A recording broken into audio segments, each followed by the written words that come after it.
7 hidden reasons USCIS will not tell you the denial letter came on a Thursday. No explanation that made sense. No specific error they could point to. No clear path to fix what had gone wrong. Just a rejection that USCIS officers had reviewed, coded, and issued, all while the applicant had no idea what had actually triggered it. A sudden silence where an approval should have been. A thick envelope instead of a thin one, and anyone who has been through this process knows exactly what that means. A federal agency sending a decision that sounds final, built on reasons they are not required to fully explain. This didn't unfold over a decade of immigration history. It unfolded in one application cycle. One cycle that could end a decade of legal presence in the United States. One cycle that could separate a family that had done everything right on paper. One cycle that could reset years of waiting in a backlog that was already measured in decades. One wrong assumption here, one belief that following the rules is enough, and you could be starting over from zero tomorrow. What the applicant didn't know crossed a line that USCIS quietly draws inside every case file. And when that line was crossed without anyone knowing it existed, the agency did not hesitate. They denied with efficiency, consistency, and a set of internal criteria that never appear in any official instructions. Most people assume USCIS denies applications only for reasons printed in the law. They make the same mistake. They believe that if they filed on time, paid the fee, submitted the documents, and waited, the process will work the way it's supposed to. But today, you're going to learn the 7 hidden reasons USCIS will deny your application, reasons they will never put in plain language, reasons they are not legally required to disclose in full, and reasons that are costing thousands of applicants their cases right now. For years now, there had been signals, not from USCIS press releases, not from the Federal Register, just signals, that the agency was applying a layer of internal review criteria that went far beyond the published requirements. Immigration attorneys have been consistent, yes, but also increasingly frustrated in that approach. Their case outcomes followed a pattern, a drift, almost a quiet recalibration, where applications that would have been approved 2 years ago were suddenly being denied, sent for additional evidence, or placed in indefinite administrative processing. But what triggered alarm inside immigration legal circles this year was that the pattern of hidden denials suddenly accelerated, with applicants receiving rejections that cited technically valid grounds, but masked the real reasons underneath. Immigration attorneys who monitor USCIS adjudication trends recognize the indicators.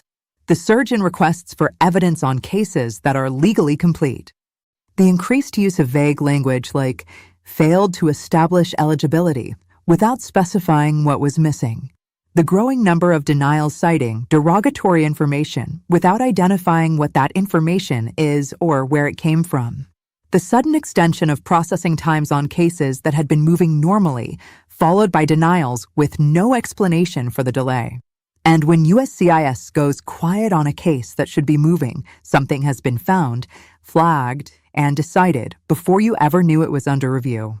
Early in 2026, immigration practitioners confirmed what they described as a multi-layered adjudication environment, including internal screening criteria applied to cases that never appear in the instructions applicants receive, not seen operating at this scale in the modern history of the agency.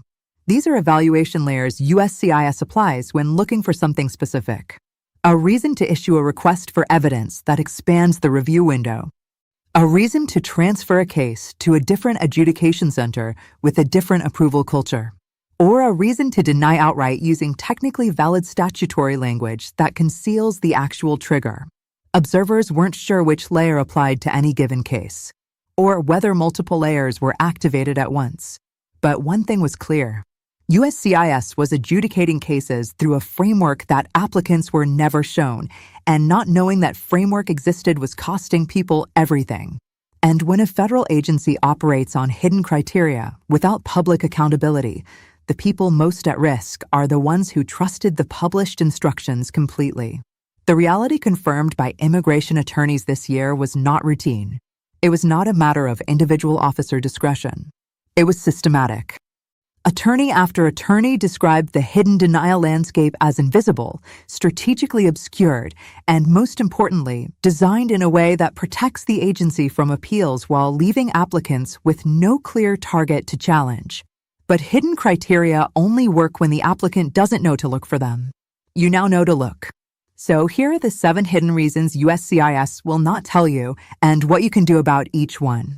Immigration practitioners confirmed this year that USCIS officers have access to internal databases and interagency data feeds that pull information about applicants from sources far beyond the application itself, targeting cases involving prior interactions with the immigration system, including arrests that resulted in no conviction, dismissed charges, and civil matters that applicants believed were legally irrelevant. They reviewed records before applicants knew they were being reviewed. They flagged prior address histories associated with enforcement activity. They flagged employer records connected to businesses that had received 9 audit notices. They flagged travel patterns connected to countries or routes associated with heightened scrutiny. This wasn't visible in any denial letter. It was embedded in the adjudication. And that's what made understanding these hidden reasons so urgent for every applicant currently in the system. The first hidden reason is what attorneys call the shadow record problem. USCIS does not adjudicate your case solely based on what you submitted. They query multiple federal databases, including FBI records, DHS enforcement records, Treasury databases, State Department visa history, and in some cases, records from foreign governments through information sharing agreements. If any of those databases contain a notation about you, even an unresolved one, even one that was never adjudicated, it can trigger a flag inside your case that you will never see. The denial letter may say, failed to establish eligibility. The real reason may be a decade-old foreign police record that a database check surfaced and that you didn't disclose because you didn't know you were required to or because you didn't know it existed. The fix: before you apply for any immigration benefit, run a background check on yourself through every channel available to you, including requesting your own A file through a Freedom of Information Act request, which will show you what USCIS already has on you. The second hidden reason is address and association history. USCIS officers are trained to look at the addresses listed across your immigration history, your prior applications, your USCIS account, your tax filings, and your bank records if they are submitted as evidence. If any of those addresses are associated in federal databases with other individuals who have immigration violations, criminal history, or enforcement actions, that association becomes a soft flag in your file. You may have rented a room from someone who later had an IC encounter. You may have lived at an address previously associated with a prior tenant's legal problem. You had no knowledge of it and no connection to it. But the database doesn't know that, and the officer reviewing your case may not dig deep enough to separate you from the record. The fix: when submitting applications, be prepared to document your address history with evidence that establishes your individual identity at each location, not just the address itself. The third hidden reason is what practitioners call prior counsel contamination. If you have previously used an immigration attorney or notario who was later disbarred, suspended, or the subject of a DHS fraud investigation, your prior applications filed by that representative can cast a shadow on everything you file afterward. USCIS systems cross-reference attorney identification numbers on prior applications. If your previous attorney was flagged for fraud or misconduct, cases they filed are often subjected to enhanced scrutiny, even if your current application is filed by a completely different, reputable attorney. You did nothing wrong, but the system treats prior association with a flagged representative as a risk indicator, and that indicator travels with your case number. The fix: know who prepared your prior applications. If you used a notario or a representative whose credentials you are uncertain about, disclose this proactively with your current application and your current attorney. Getting ahead of a potential flag is always better than having it surface during adjudication.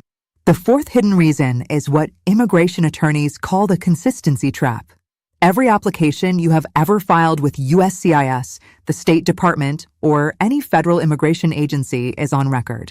Every name, date, address, employer, family member, and travel detail you have ever submitted is stored and cross-referenceable.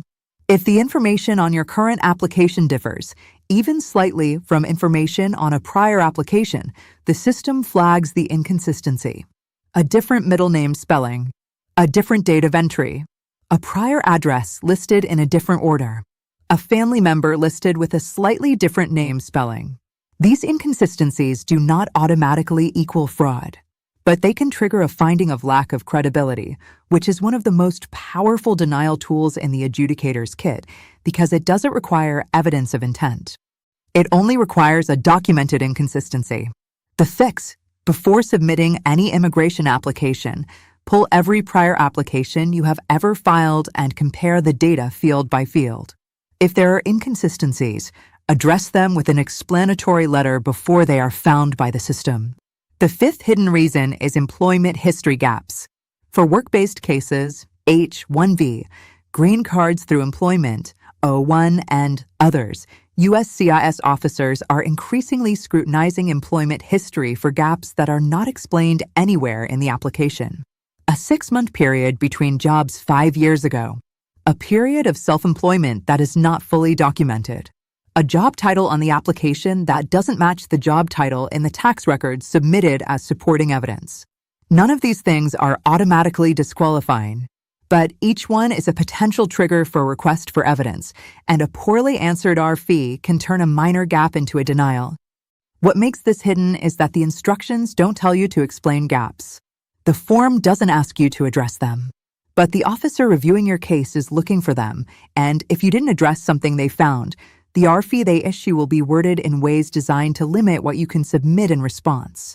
The fix: in your supporting documentation, address every employment gap proactively, not because the form asks for it, but because leaving it unexplained hands the officer a reason to question your case. The sixth hidden reason is what attorneys call neighborhood of fraud. USCIS tracks patterns of fraud by geography, industry, employer, and immigration attorney, and when a pattern is identified in a specific zip code, employer type, or visa category. All cases associated with that pattern receive enhanced scrutiny. This is sometimes called a fraud assessment spike, and it can affect your entirely legitimate case simply because it resembles the structure of fraudulent cases being filed in the same category at the same time. If you are an H-1B applicant in a staffing company model, even a legitimate one, your case may be receiving additional scrutiny because that model has been associated with abuse in other cases. If you are applying for a marriage-based green card in a city where USCIS has recently identified a fraud ring, your case may receive a home visit or an additional interview regardless of how genuine your marriage is. You are not being accused. You are being treated as statistically adjacent to a pattern. The fix: in high scrutiny categories, front-load your application with evidence that specifically addresses the fraud indicators associated with your case type. Your attorney should know what those indicators are and help you preemptively dismantle them. The seventh hidden reason, and in many ways the most consequential, is what practitioners call the administrative hold for undisclosed review. This is the situation where your case stops moving, no one tells you why, and no denial ever comes, just silence. Inside the agency, this is often called administrative processing, a catch-all term that conceals the fact that your case has been referred for review by another agency. That agency could be the FBI. It could be the State Department's Security Division. It could be Homeland Security Investigations. It could be a foreign government whose records USCIS requested through an information-sharing channel. You will not be told which agency has your case. You will not be told what they are looking for. You will not be given a timeline. And the information they find, even if it is ultimately cleared, can sit in your file as a notation that affects future applications long after the current one is approved. The fix: if your case has been in administrative processing for more than 180 days past the published processing time, consult an immigration attorney about filing a mandamus lawsuit, a legal action that compels the agency to act.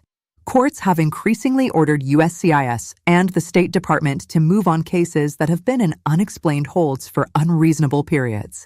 As 2026 continues, more applicants will encounter these hidden denial triggers, cases that look complete on the surface and collapse underneath because of criteria that were never disclosed, never explained, and never available to challenge directly.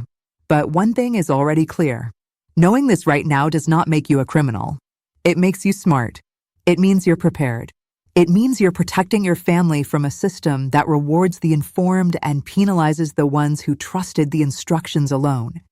Share this video with your family, especially anyone who is preparing to file with USCIS, waiting on a pending application, or trying to understand why a case that seemed complete came back denied. It might save their life one day. Subscribe to Visa Status Radar for more protection. We protect you with real information as the next phase unfolds.